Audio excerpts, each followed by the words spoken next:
বর্তমান নবনির্বাচিত প্রধানমন্ত্রীর রাষ্ট্র চালানো হিমশিম খেতে হবে, বড় চ্যালেঞ্জ হয়ে গেল রাষ্ট্র চালানো। তার কারণ বিগত দিনগুলোতে যে সমস্ত সরকাররা রাষ্ট্র চালিয়েছে ও উপদেষ্টারা রাষ্ট্র চালিয়েছে, অনেক অনেক দুর্নীতি করিয়াছে, ইচ্ছে মতো দুর্নীতি করিয়াছে।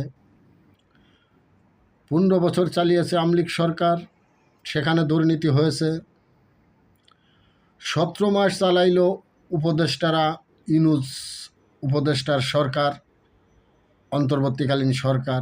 এখানে পর্যাপ্ত পরিমাণ, হিউজ পরিমাণ দুর্নীতি হয়েছে, মব সন্ত্রাসী হয়েছে, আইনি কাঠামো নষ্ট হয়েছে।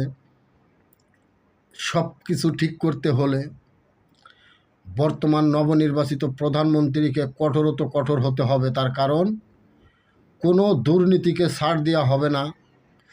কোনো দুর্নীতিকে ছাড় দিলে, কোনো রাষ্ট্র বিরোধীকে ছাড় দিলে তাহলে দেশ চালাইতে তার হিমশিম খেতে হবে। তাই আমি বলছি, নবনির্বাচিত প্রধানমন্ত্রী সঠিকভাবে দুর্নীতিদের আইনের আওতায় এনে